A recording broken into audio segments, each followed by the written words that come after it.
Have you ever been betrayed, hurt, or disrespected?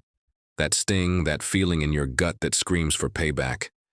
Your first instinct might be to get even, to make them feel the same pain they caused you. But what if I told you that the best revenge isn't anger? It isn't confrontation. It's something far more powerful, a secret known to the ancient Stoics for over 2,000 years. It is a strategy that not only leaves your enemies powerless, but elevates you to a place they can never, ever reach. Revenge is often seen as a way to balance the scales, a cosmic payback system. You hurt me, so I hurt you. It feels just, doesn't it? But according to Stoicism, true power doesn't come from retaliation. It comes from mastering yourself. Think about it. When you plot revenge, who are you really thinking about? Them. You're renting them space in your head, for free. Instead of wasting that precious energy on those who wronged you, imagine transforming that pain into unstoppable personal growth. In this video, I'm going to share the ultimate Stoic approach to revenge. It is a 5-step mental framework that will not only heal you, but will make those who hurt you completely irrelevant in your life. By the end of this, you won't want revenge.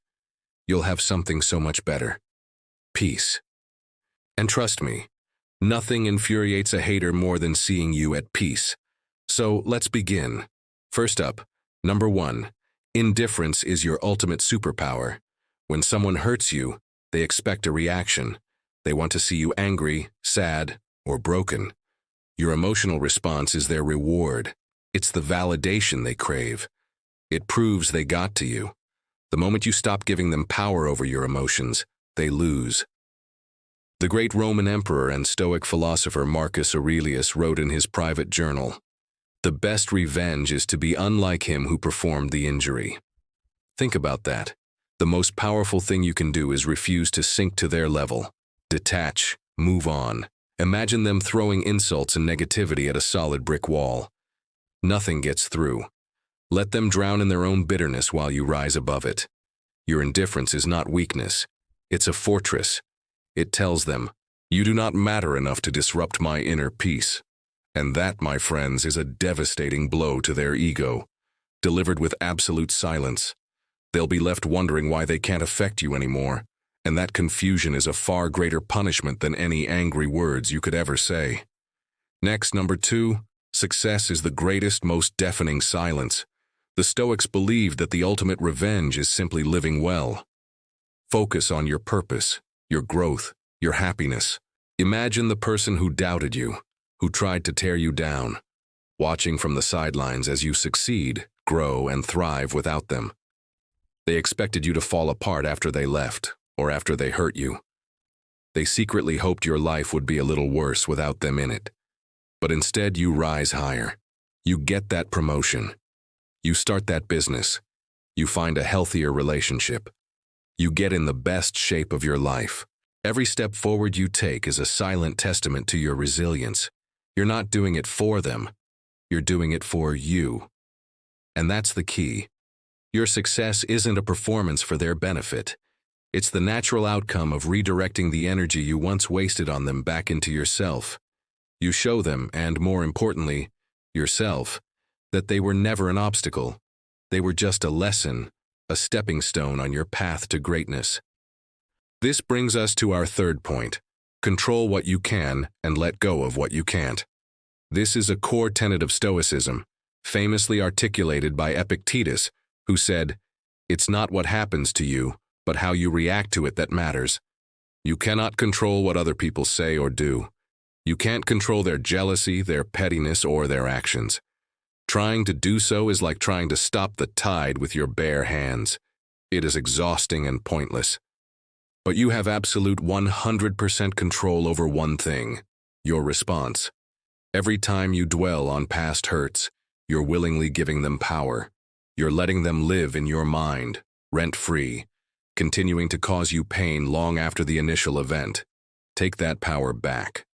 The moment you feel yourself spiraling into thoughts about what they did, consciously redirect your focus. What can you do right now to improve yourself? Read a book? Go for a walk? Work on a project? Every small action you take to better your own life tightens your grip on what you can control and loosens theirs. Number 4, master your emotions, and you will master your life. Anger, resentment, bitterness. These emotions feel powerful in the moment, but they are chains. They chain you to the person who wronged you and to the past. They drain your energy and cloud your judgment. True freedom isn't found in expressing every fiery emotion. It's found in self-control. The Stoics trained themselves not to suppress their emotions, but to observe them without attachment, to understand them, and then to let them go. Picture yourself in a difficult situation, facing someone who has wronged you. Imagine yourself unshaken, calm, and completely unaffected. Your silence is louder than any insult they could throw. Your calm is more unnerving than any argument you could start. The less you care, the stronger you become. This isn't about being a robot. It's about being the master of your own inner world. When you can remain peaceful while they are consumed by their own negativity, you have achieved a level of power they can't even comprehend. And finally, number 5, live so well that they become completely irrelevant. This is the culmination of all the other points. This is the ultimate Stoic checkmate. The goal isn't to make them regret what they did. The goal is to build a life so full, so meaningful, and so joyful that you forget they even exist. They become a distant, faded memory, like a minor character from a book you read years ago. They expected you to crumble, to be forever defined by the hurt they caused. But instead, you use that pain as fuel. You build a beautiful life not out of spite, but out of self-love and ambition. You find new passions, new friends, and new adventures.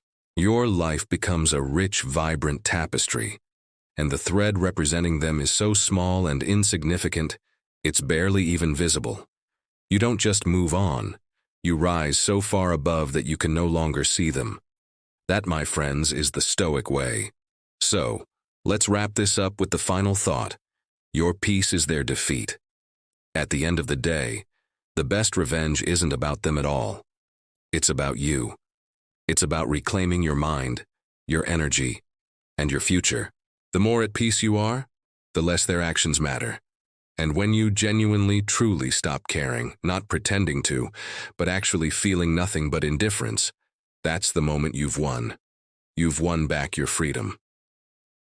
Now, I want to hear from you. Have you ever been in a situation where you desperately wanted revenge but chose a different path? What did you do instead? Share your story in the comments below. Your experience could inspire someone else who is struggling right now.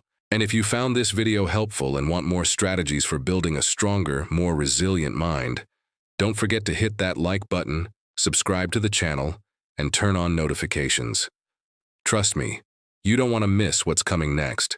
Stay strong and stay stoic.